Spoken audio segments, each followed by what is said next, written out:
Good afternoon, everybody. My name is Kishore Mahbubani. I'm the Dean of the Lee Kuan Yew School of Public Policy, and it gives me great pleasure to welcome you to this dialogue with Mr. Pascal Lamy. This is good. Since it's going to be a dialogue, I told Pascal, my friend, that I'll dispense with a long introduction, make 3 quick points to all of you. First is to say that, of course, we are truly delighted to have Pascal back for the 3rd time at the Lee Kuan Yew School of Public Policy. And in some ways, it's also very good and symbolic you coming this year, because if you look up at the corner, that sign up there, which looks like a book, is actually the figure 10. And this is part of our 10th anniversary celebration. So we are very pleased that we've managed to get global luminaries like Mr. Pascal Lamy to come and speak in our school for our year-long celebrations for our 10th anniversary. And those of you who look at our website will know that there are event after event after event happening in our school. And we counted once, we are approaching 400 events a year. But it's events like this, of course, that are very special. Secondly, I want to mention that I'm very pleased that, again, Pascal came all the way to Singapore to launch this Oxford Martin Commission report. I was very pleased to be a member of this commission. In all honesty, I can say he did 99.9% of the work. And the rest of us did 0.1%. We're very lucky when we have a very hard-working chairman. And the report, we're going to discuss it, so you'll get more information about it. I'm going to begin by saying that it's been stunningly successful. It's been downloaded 750,000 times already from the website, and that's a remarkable number, you know. I wish I could sell 70,000 copies of my books, you know, Pascal. I'm happy if I get 7,500. So that's an amazing global signature that this report has had. And I think in the course of our discussion, you'll also begin to understand why this report has attracted a lot of attention. It's been mentioned, cited in Financial Times, New York Times, and elsewhere as one of the key significant reports. And as I will show in the discussion, what makes this report unusual is that it's so accessible and so easy to read and so easy to comprehend the key messages it is putting across. And of course, my third and final point is to say that our great speaker needs no introduction. He's had a very distinguished career in the French public service. He's also had a very distinguished career in the European Commission. So he served nationally, regionally, and of course, as you know, he was an outstanding director of the World Trade Organization for over 10 years. So he served on all fronts, and in that sense, you are in many ways, Pascal, a role model for a student at the Lee Kuan Yew School of Public Policy, because our students are always looking for role models, and here we are, the personification of one coming to speak at our School of Public Policy. And I'm also grateful to you for agreeing to do a brief interview, which you're going to put up on our website, on why it's good to come and study at a School of Public Policy. So with that brief introduction, let me begin by asking the first easy question before I ask some difficult questions to my friend Pascal. Tell me, if you had to give a kind of a brief elevator pitch, what the central message of this report is, I wonder what you would emphasize as the key message that they should take away about this before we dive into the details of this report. Well, if I had to sum up, which is always very difficult because it's a work which goes in many directions, I would say, in order to address the challenges of future generations, and there are many, we need diverse coalitions. None of these problems, whether they are on the side of environment, on the side of geopolitical tensions, on the side of the good sides and the less good sides of technology, inequalities, none of these issues in today's world can be solved by sovereign nation states alone. You need to involve civil society, you need to involve business, you need to involve sub-national entities like cities, for instance. So I think the central message is the way we've addressed these global issues for the last, let's say, 30 years, which has relied a lot on international governance in the traditional way, which is state-driven international governance, is probably not the proper pattern for the future. We have to be more inventive, we have to be more diverse. We have to involve in addressing these global issues other global systems than just sovereign nation states. Great. Yeah, I mentioned to you all that this is a very readable report. I like the first line. It says, now is the best time in history to be alive.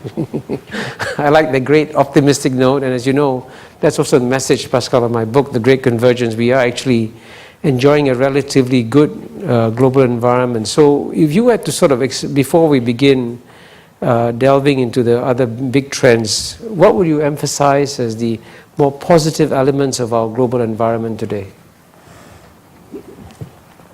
No, I think when you look at what's happened for the last decades, the main positive element is poverty reduction, which has transformed the fate, the life of hundreds of millions of people.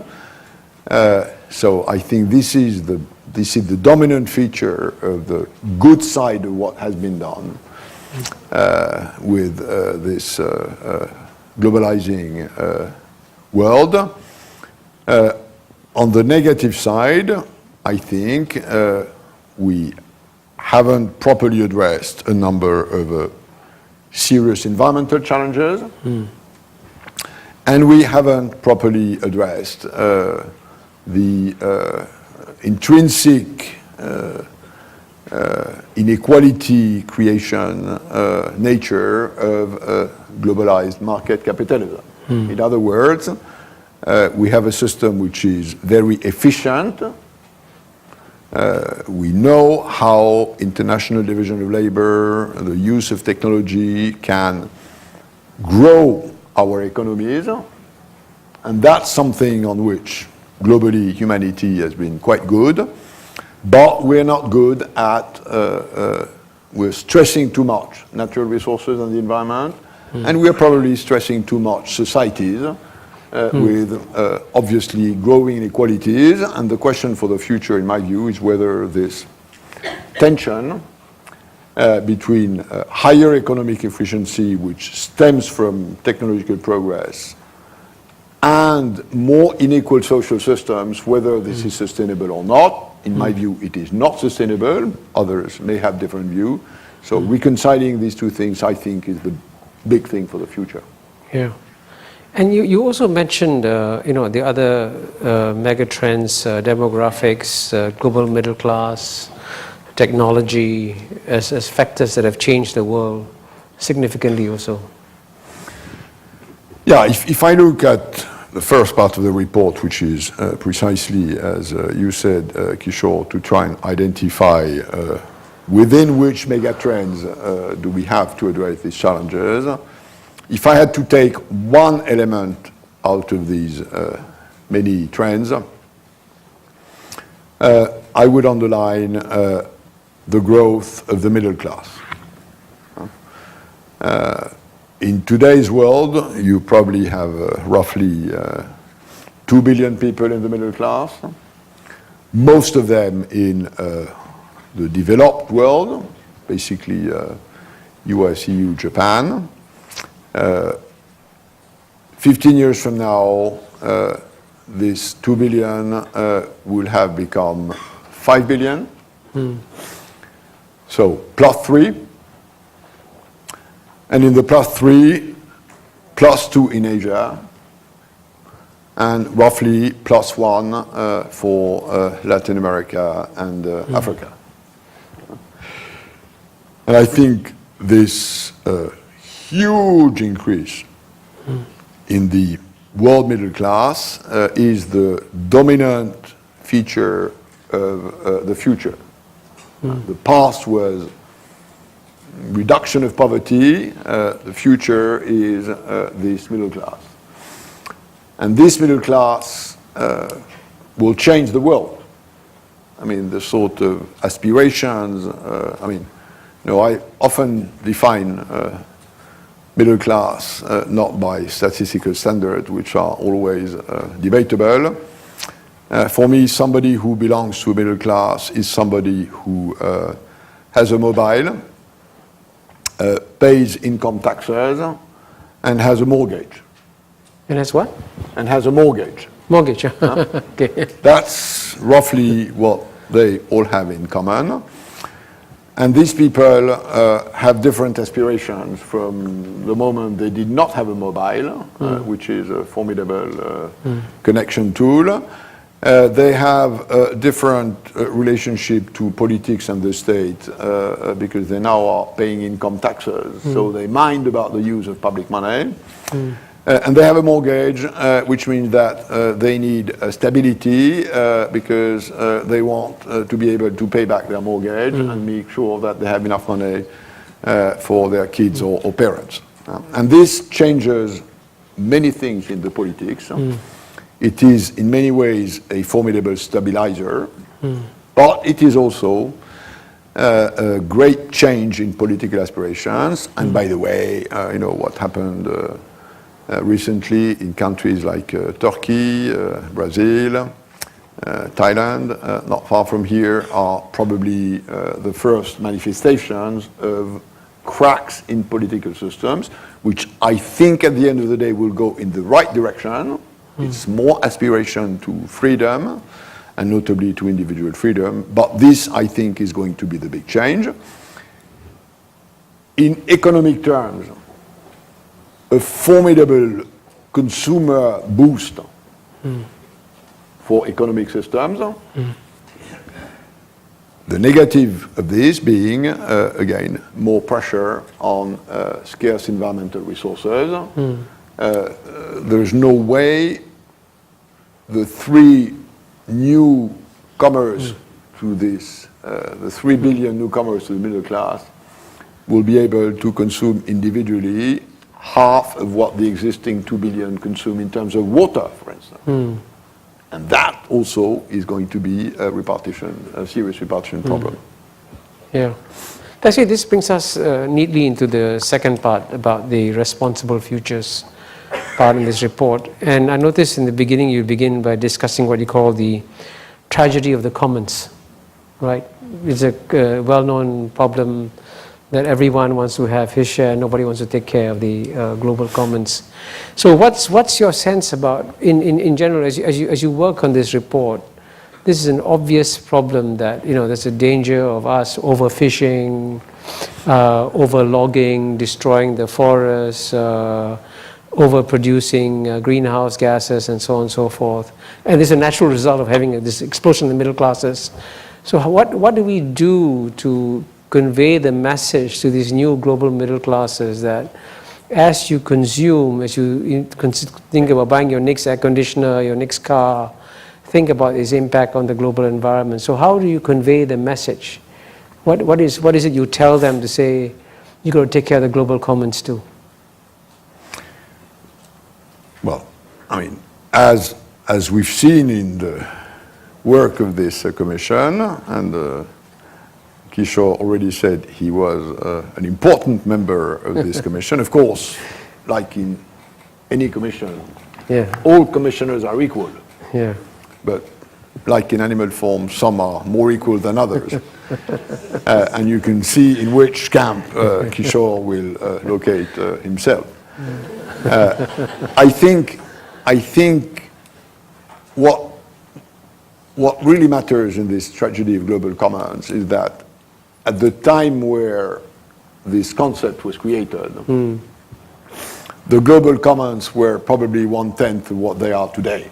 The reality being that globalization keeps building more and more commons. Global commons, yes. Now, how can you address this? I think it's a combination of global rules, and we've been reasonably successful in establishing global disciplines in some cases, and I'll come back to that.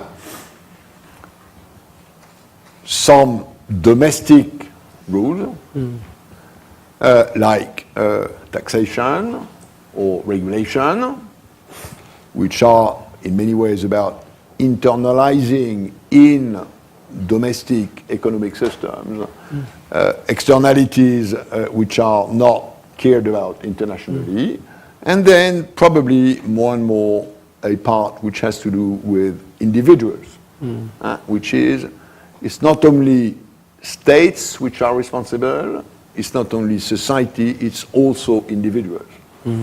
And I think in everything that has to do with consumer habits, with how you create waste, for instance, how do you use or reuse waste, we know that a lot of that improvements have to do with individual behaviors. You cannot only rely on regulation, on disciplines, on taxation, on, let's say, even pricing properly carbon in order to internalize the price of carbon emissions in energy consumption. It's a mix of all that. The problem being, of course, that the dream which some of us had 20 or 30 years ago, that most of the management of these global clubs would be done at global level, is still very, very distant. The international system has overall not been good at addressing these problems. And this is where, in the report, we entered into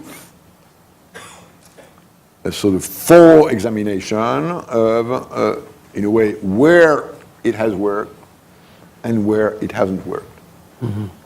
Great. I'm going to actually, I'm going to turn the floor open very soon, so please be ready to ask some good, strong, challenging questions for Pascal on this report or on any other global issues that you may want to get his views on. But as you know, we were discussing earlier, by the way, incidentally, talking about global commons, let me just tell you a small story. As Pascal and I were walking here, and I was walking, I suddenly realized I lost him, I lost him because he stopped at the place just outside the Center for International Law. And there's a map of the world showing where all the cables are laid all over the world. And if you see that map on where the cables are laid all over the world, you actually realize we have created a global commons. It's a remarkable map just outside the Center of International Law here. But anyway, we all agree that we are moving towards one world. We have to think about it, do something about it. What's unique about this report is that you've actually suggested at the end what you call creative coalitions, and the idea of C20, C30, C40 as one way of jump-starting the kind of global collaboration. Do you want to say a few words about that? Because that's an example of something practical that can be done to jumpstart this process of global collaboration to take care of the global commons. Yeah, I mean, the way we came to these proposals, suggestions, like the one you just mentioned, and which I will briefly describe in a minute, we did it in a sort of scientific way.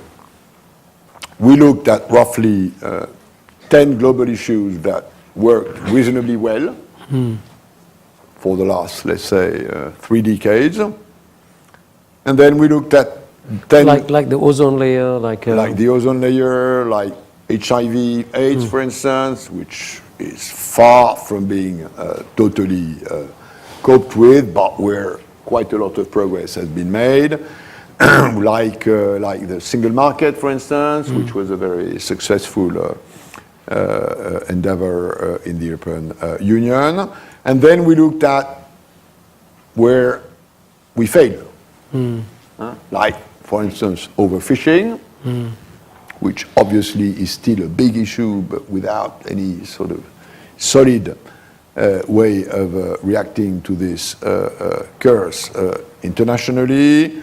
We looked at why did attempts to have a global financial regulation fail before 2008. We looked at things like the growing non-communicable diseases like obesity, which obviously are progressing without any sort of serious way to cope with that.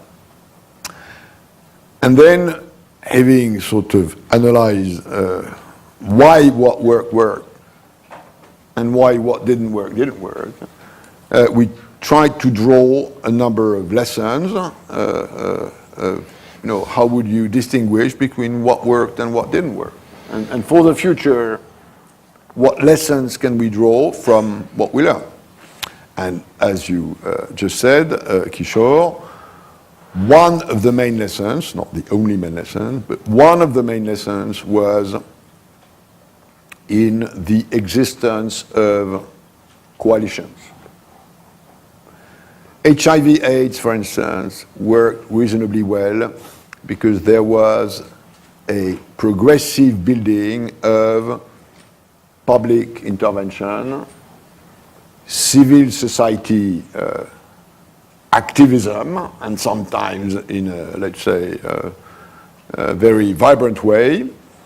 And after a long debate within the pharmaceutical industry, which was a big fight between them on tiered pricing or on generics, there was a stepping in of the pharmaceutical industry into providing first-line HIV/AIDS retroviral treatments. So that's a case where each of these constituencies played a specific role, not for the sake of agreeing with others, but for the sake of the pursuit of their own objectives. It just simply happened that they, at the end of the day, pulled the system in the same direction. Now, if you look at what happened for the ozone layer, for instance, now, true, it was a sort of something which was more limited than climate change, but it's also a coalition between science, which, and a number of sort of proponents of science which succeeded in creating a proper public awareness, some big businesses who understood rather rapidly that it was better for them to endure the cost of filling this hole, and a public international system under the shape of the Montreal Protocol. So, given that this element of coalition building was, in our view, quite crucial in explaining why some worked, and the absence of these coalitions is crucial in explaining why it doesn't work. Take overfishing.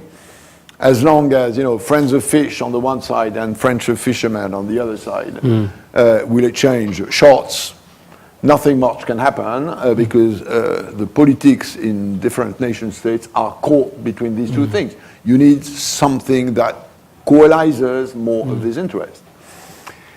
Now, coming to this C20 30, 40, what we suggest, and remember it was after long deliberations within the Commission, what we suggest is to try and address climate change, not just relying on traditional UN-based UNFCCC negotiations, but in putting around the table 20 countries, 30 multinationals, and 40 cities. The idea behind this being that if this coalition of 3 different streams were to converge on a proper common view of how to address climate change, i.e. reduce carbon emissions, and who should do what within this group, not speaking for the rest of the planet. If 20 countries, 30 big multinationals, and 40 cities agreed that they would do this thing and they would address the problem in their own remit, then 80% of the road to a global climate change agreement, which, as you know, has been incredibly evasive for the last 10 or 15 years, would be done. Now, it may not be perfect, it may work or not work, but what our intuition is that if these actors, and that's, that's 80 people, rather than the 60,000 people that participate Go to Copenhagen, in Copenhagen, if these people agree, then the rest will much more easily follow. Yeah, good.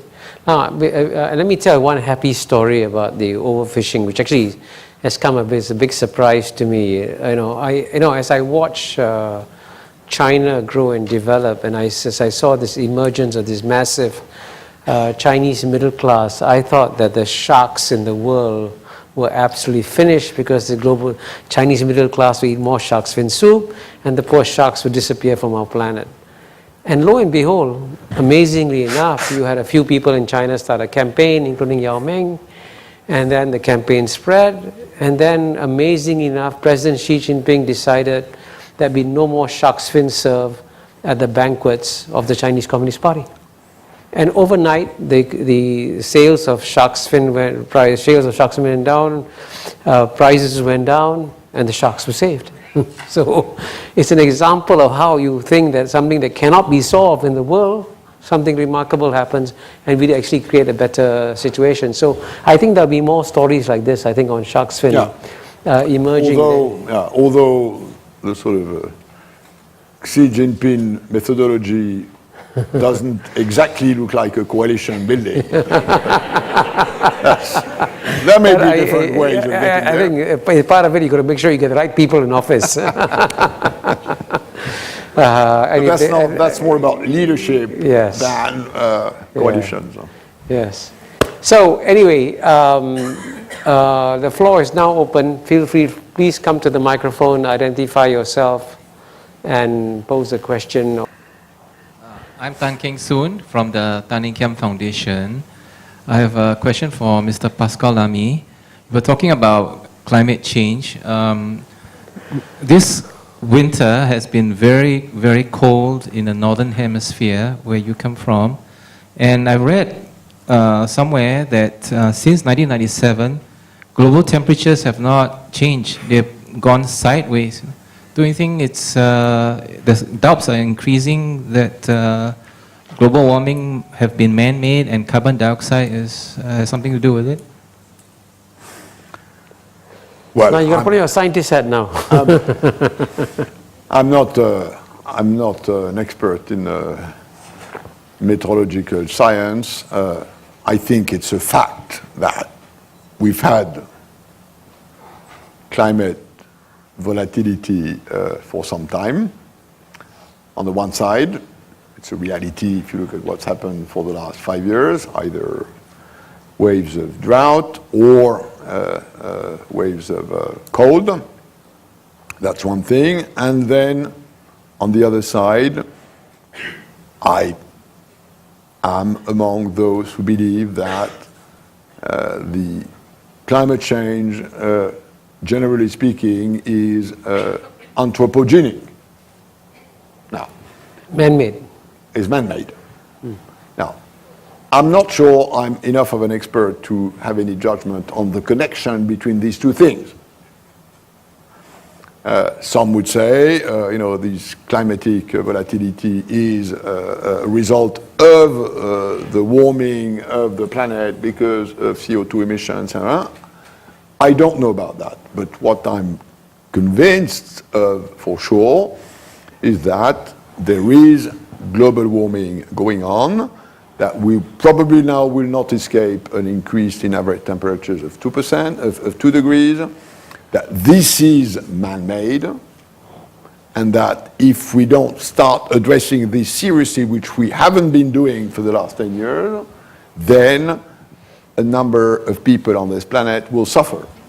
And as usual, in this sort of crisis, the small one and the weak ones will suffer more than the big ones and the strong ones. And this is a problem for me. Well, we have President Wahid from the Maldives who can probably tell us something about how Maldives is going to be the country that's most affected by this thing that's happening. Next question. Yes, please. Dean Kishore, and welcome to Singapore, Pascal. It's very nice to have you launch your report here. I think your report provides for a very cogent and convincing reading. Congratulate you on that report. I think it should be recommended reading for everyone who is interested in global governance. Maybe two things that I wanted to address. First, with regard to C20, C30, and C40. I think I like the idea of coalitions. I like the idea of governments working with interested stakeholders. At the same time, there is a tension between coalitions of governments that act together and the need for inclusivity in a multilateral rules-based system, which is precisely why up to today the C20 has not emerged as a reality. Even though the G20 is there, the climate change agenda has not gotten really and substantively onto the G20 agenda. But I do agree that a bottom-up coalition like the C40, which brings together cities, will provide the drive to address a problem like climate change. Now, I wanted to move on to a general comment on the report, which is that it struck me that for a report which had many distinguished commissioners from many distinguished universities, what was missing was the role of universities, the role of educational institutions. Because ultimately, a lot of the action that you advocate in the report not only require rules at the global level, regulations at the national level, but fundamentally a shift in mental models at the individual level. And the role of education and the role of educational institutions become very important. So the notion of a coalition of universities or schools of public policy or business schools, I think is going to be very critical in creating that mental shift, especially among the young. And that's the other thing I like about the report, the focus on the youth and how young people can make a difference. But I thought that it was an omission that the whole question of education and educational institutions had not been given the treatment that I thought was important. Finally, perhaps let me conclude in the interest of transparency by saying that my name is Berhan Ghaffar from the Ministry of Foreign Affairs, and I had the pleasure of working for both gentlemen at some point. Thank you. And he's also in charge of our climate change negotiations, so he knows more about climate change than either Pascal or I do. On your first point, Juan, I think you're absolutely right. The environment disappeared from the G20 radar screen after 2 meetings, which is a shame.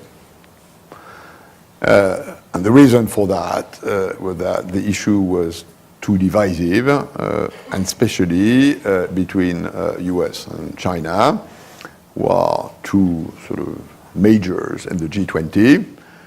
And for a variety of reasons, they did not want, neither of them wanted to be put under pressure on this issue. I mean, had the rest of the G20 decided that whatever the US and China had in mind, the thing would be on the agenda, things might have turned differently. It didn't happen.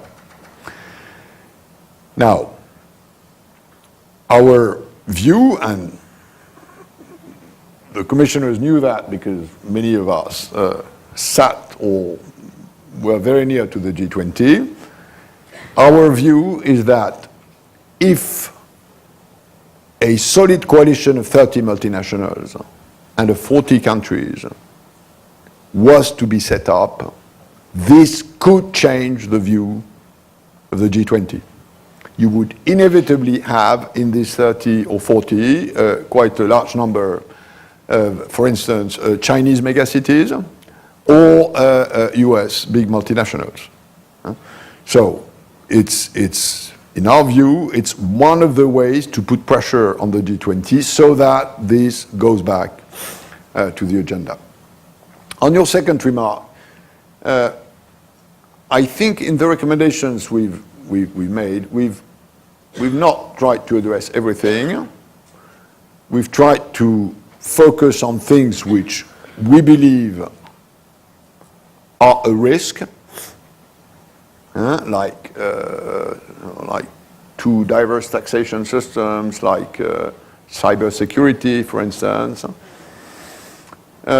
I cannot speak for the Commission as a whole because we didn't discuss that, your point, but my sense, and this, this I also submit to Kishore, I think the view is that the academic educational systems work reasonably well.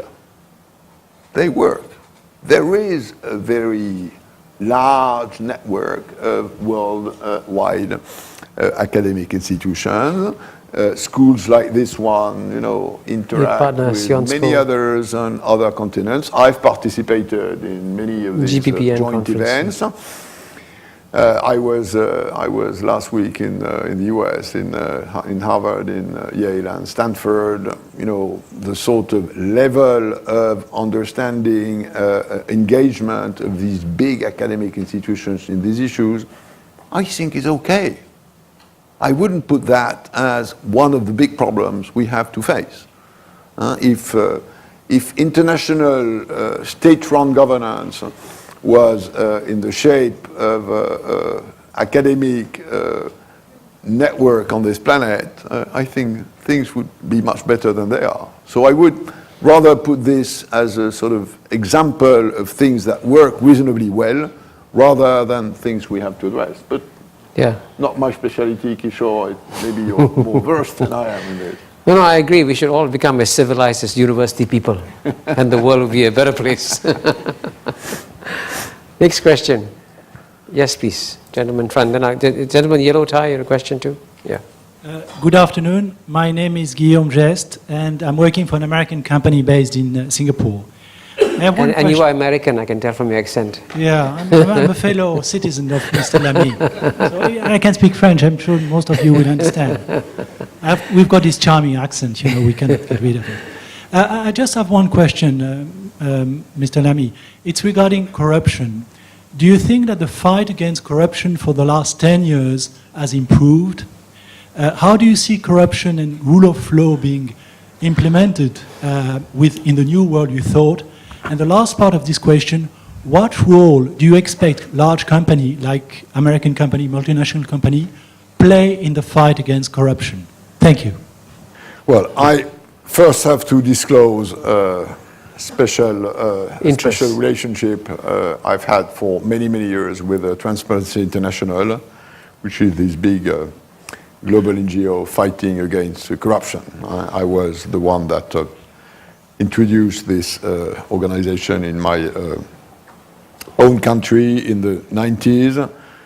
So it's an issue I've been following quite closely, and if you read the book I published in October about global trade, there is a specific chapter about trade and corruption, which, by the way, suggests, and I can do that now, I don't have anymore the hat of the WTO boss, that WTO should have an anti-corruption instrument. The way the UN has one, but we know that the UN anti-corruption net stitches are quite wide. The way the OECD has one, but we know that the OECD is a limited club of countries.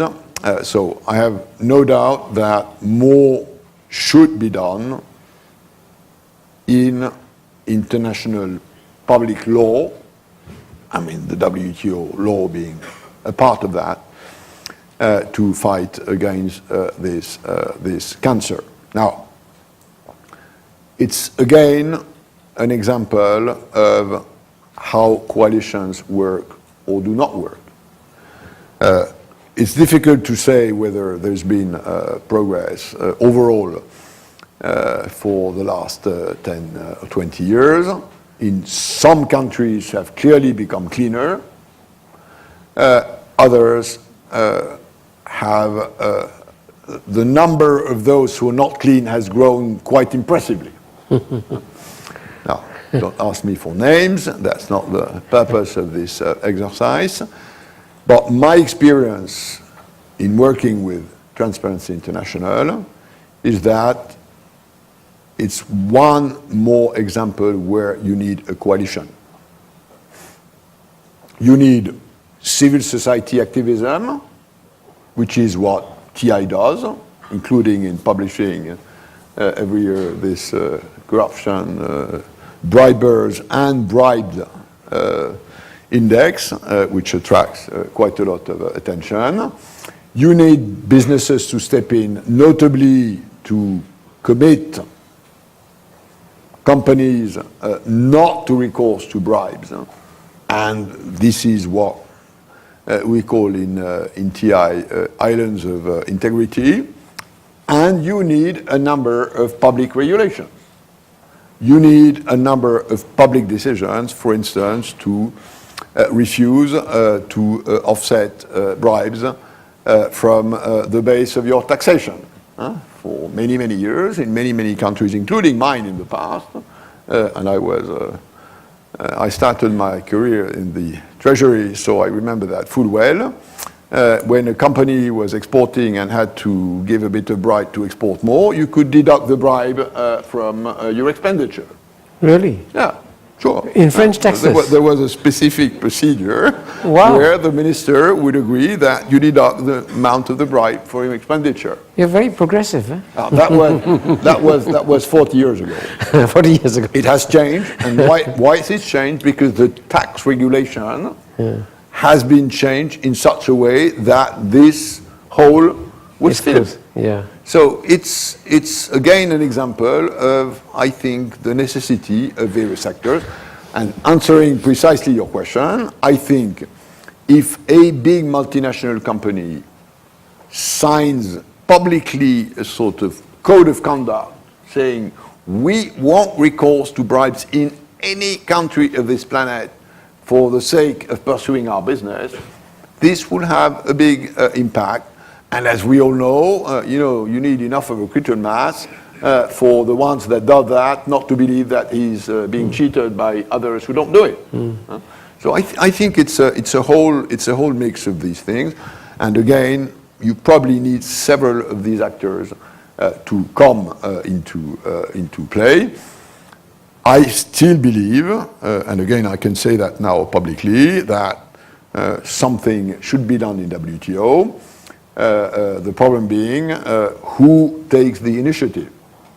And my own suggestion would be that this initiative should be taken by a group of emerging developing countries and not by the usual lecturing WASP club, which then would create the impression that they want others to do something which they believe is good. I think fundamentally this should come from the developing country caucus.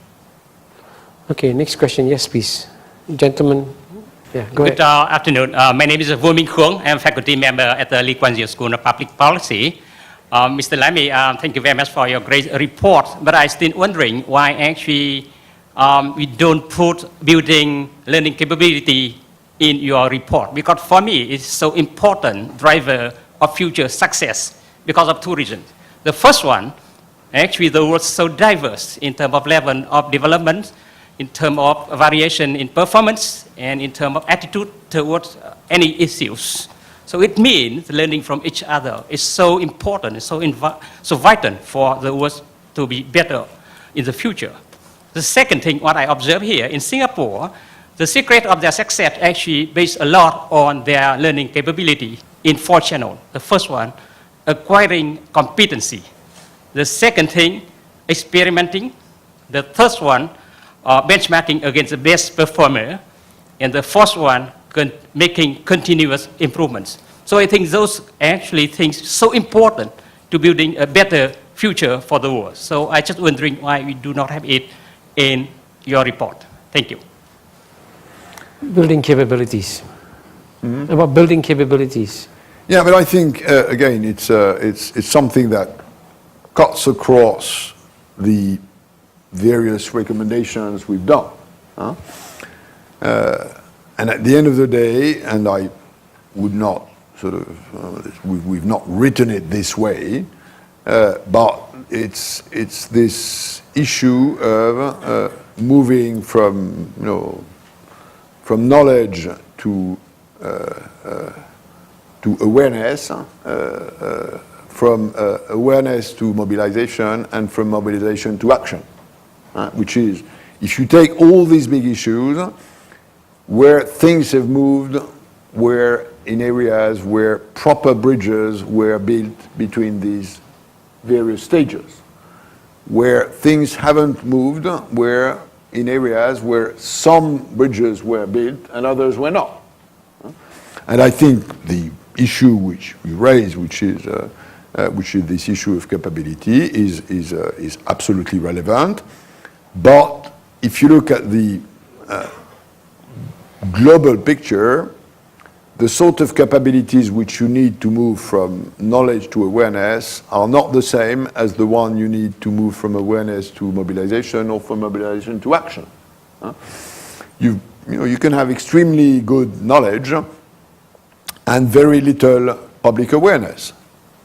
Take the example of oceans, for instance, which is an area where there's a wealth of scientific evidence about the oceans, for instance, on biodiversity degradation, but very little public awareness.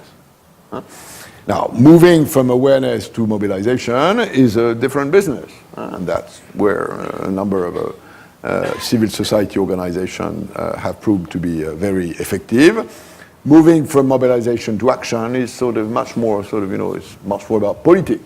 And I think in each of these cases, the capabilities, the talents, the energy you need doesn't come from the same sources.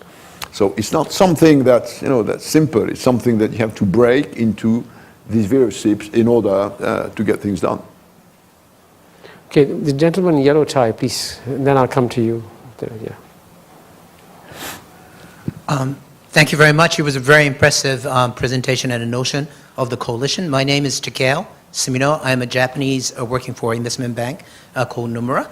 I have 2 questions that I was following, and I have to apologize. I have not fully read and devote my time reading your report yet. I would be very keen to do. But one, in terms of managing your coalition, have you had a discussion in terms of how do you manage the coalition's actual execution capability? I assume the countries, cities, and the multinationals have signed up at the beginning of the coalition, but all those entities actually move, change, and evolve. How do you manage their interests and objective, all those counterparties or their stakeholders to be aligned over time, which I think is a very challenging proposition, but how do you actually thought about a mechanism to allow those coalitions to be successful over time? That's the first question. The second question I had was when I listened to the story of how the global issues arise, there should be a solution, but the solution might be leading to an ideal utopia. But do you actually think of the world to be a certain level of homogeneity, or do you think their individual countries' identity, history, culture will be reflected, that there will be always a difference in the countries and cities? Or do you think there will be a little bit more a universal level of common society? On the first question, the notion behind the creation of these coalitions is that they will sort of self-manage.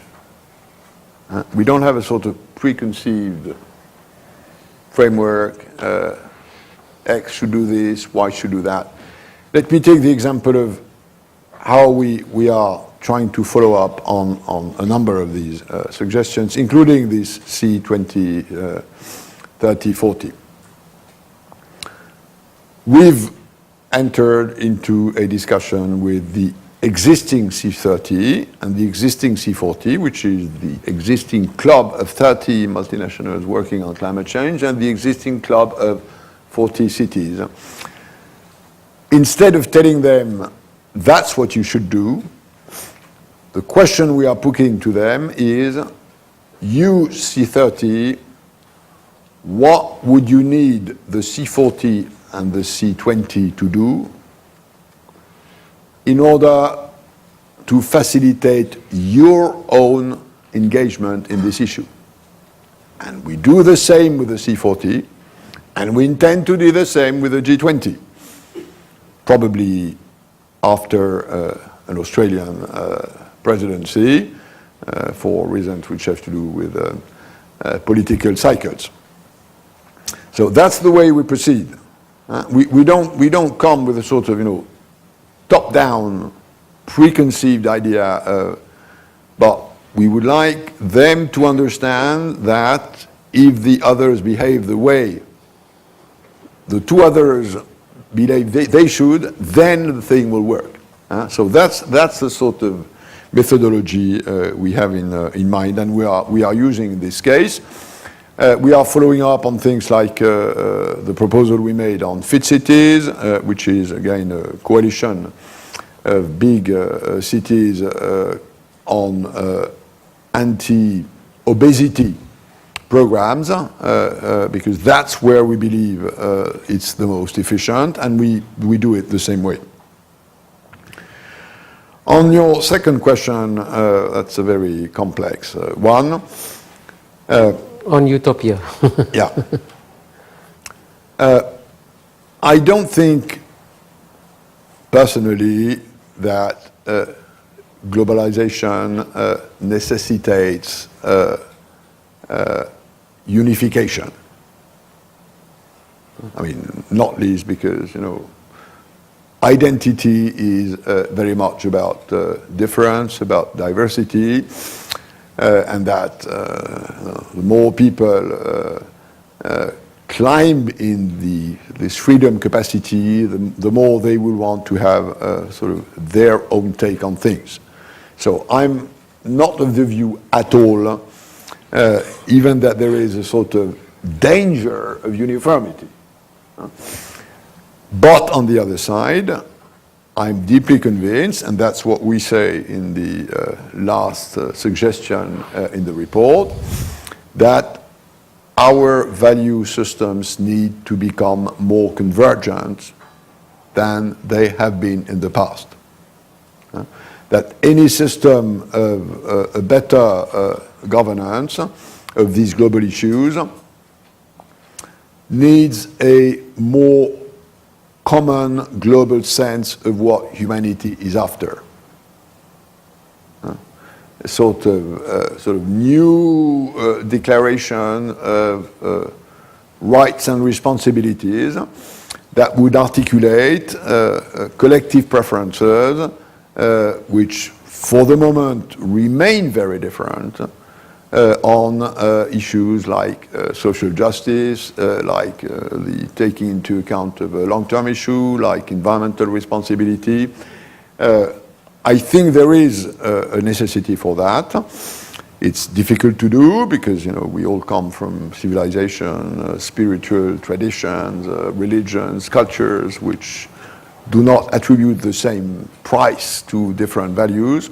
But I think some sort of that convergence will be necessary. Otherwise, tension can arise, just because of pure misunderstanding, and misunderstanding can arise just because of pure ignorance of where the differences lie. So the first step, which is acknowledging these differences, getting to know these differences, I think is something which will need to be done, although not for the purpose of aiming at some sort of a common Bible. This, I don't think, is neither desirable nor doable. Brantley Womack, University of Virginia, and visiting research professor at the East Asia Institute next door. Thank you for a very stimulating and dynamic report. You began your discussion with a discussion of the transformation anticipated from the growth of the middle class.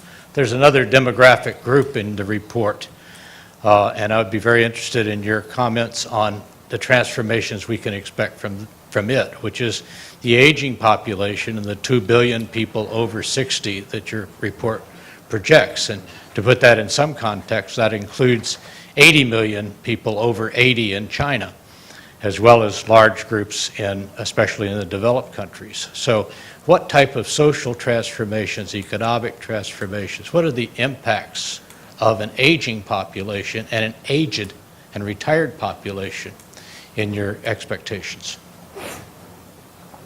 I mean, as you rightly just said, I mean, we've obviously identified this growing aging population as one of the megatrends for the decades to come.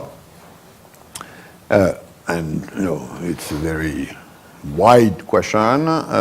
There are extremely good sides to that, including in terms of stimulating economic production, not least because aging populations have needs which our systems will need to improve and adjust, and there is an obvious pit of possibilities in technology to do that. The other side being, of course, that a lot of that implies a very substantial increase in health cost, and the question whether these health costs are sort of belong to individual coverage or collective coverage, and the sort of impact it has on redistribution system still is an extremely open question. But what we know for sure is that in terms of economics, and I'm not talking about other aspects which I know less well, but in terms of economics is both a formidable opportunity, and again, new product, new services will appear that correspond to the need of this new population, but also given the sort of dependency rate of these age population, a big challenge for collective health insurance or for public health systems. Anyway, he's being very, very modest. I can tell you that, if Pascal, I can reveal your age if you don't mind. Pascal is 66 years old. And while he was Director General of World Trade Organization, flying around the world all the time, he found the time to run several marathons in 1 year. So you're a role model for what the aging should do. And then we won't have any aging problem. We'll see. Okay, I saw a young man over there, please. Yes. Mr. Lamy, thank you very much. It's very interesting to talk about global issue. I'm Li Zi from Beijing and from China, and do the PhD at the School of the Environment and Design. So my question is, as you talked, they have the big discussion about China and the US, if they can follow the same image of the future, or also the world. So in China, actually, I think as a young generation, we think about capitalism have a limitation, especially after 2008, the economic crisis. So like the capitalism against capitalism, we think new capitalism is like the environment issue, like new kind of strategy to prove this kind of way of thinking. So this has a big gap between the Chinese and maybe other.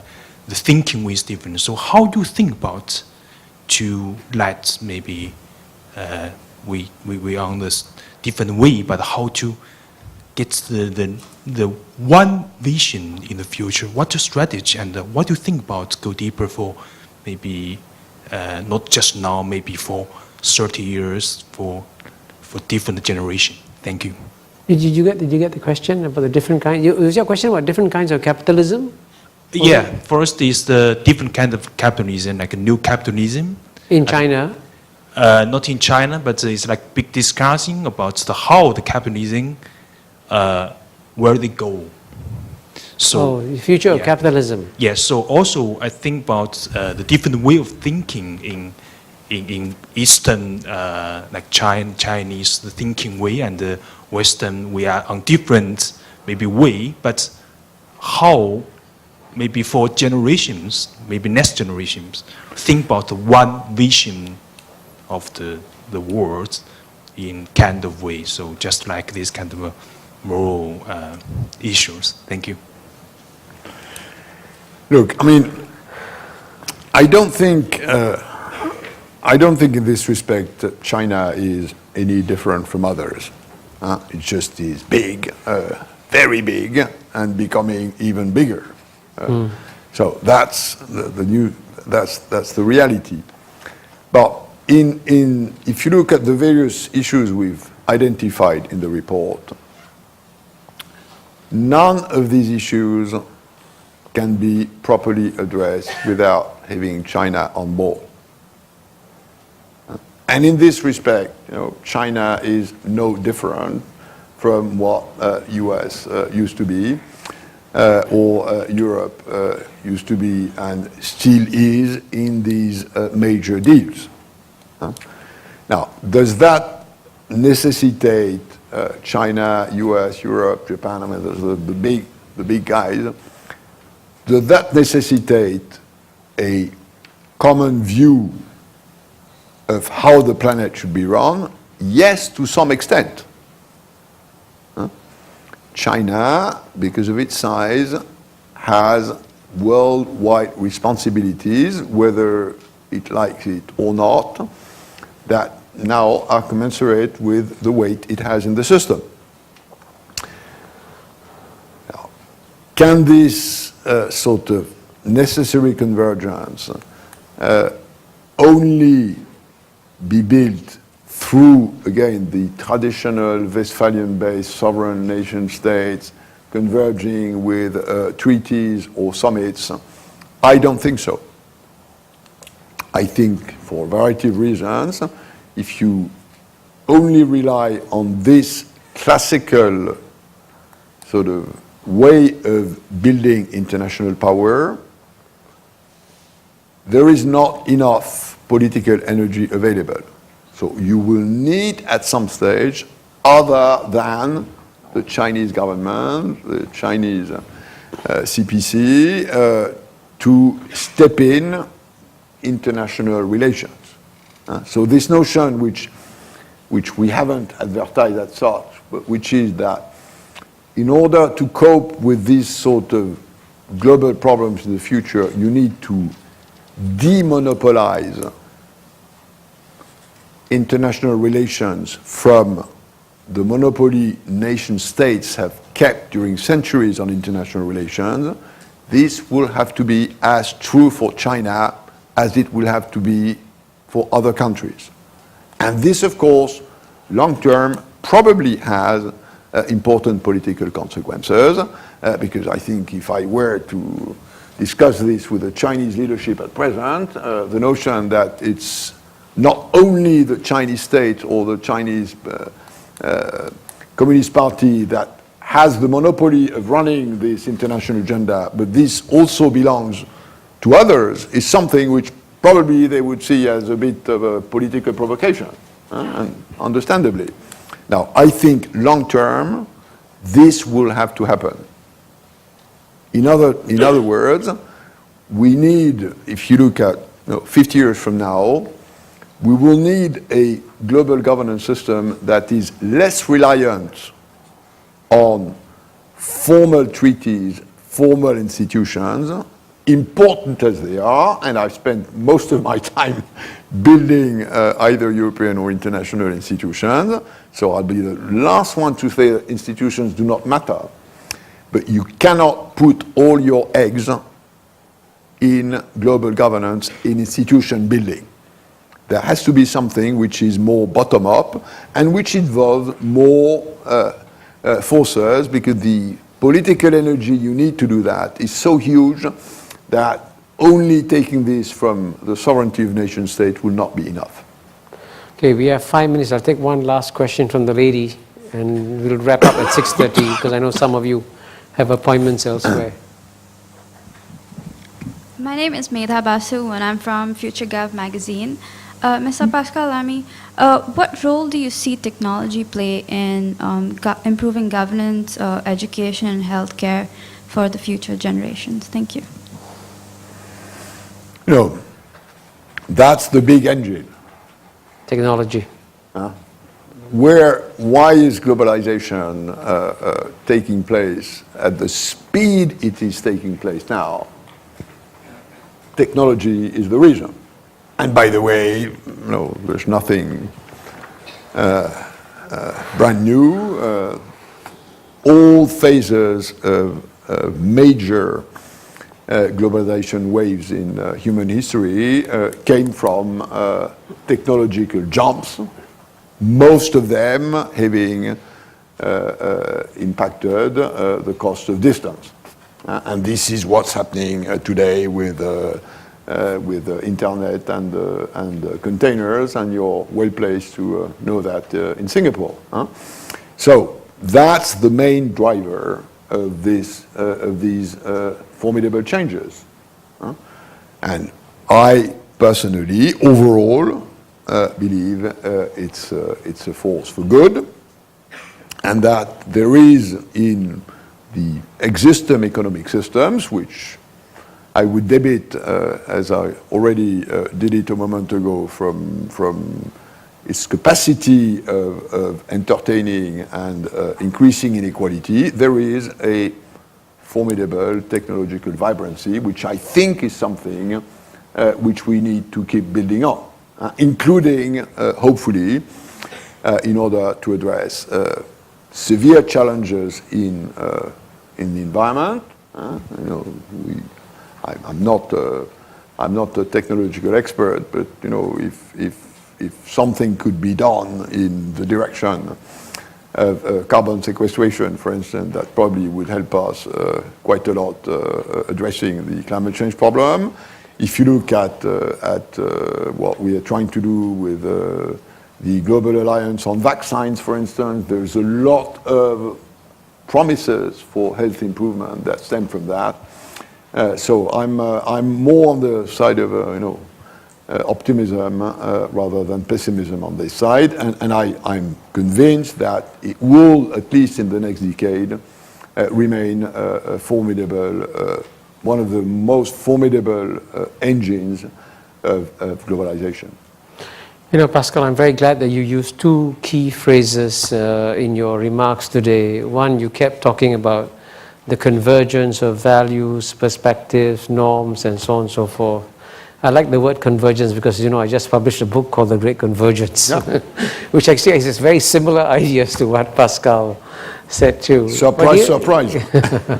But the other great phrase you used, by the way, and I thought that was a brilliant way of summarizing the essence of this report, you used the phrase global common sense. And I think this is basically what this report is. It's global common sense. And, you know, when we think about, you know, when you read the newspapers, you get this terrible feeling that many of these enormous global problems are beyond resolution. We can't do anything about them. The world is sliding downhill. Anytime you feel depressed, read this report.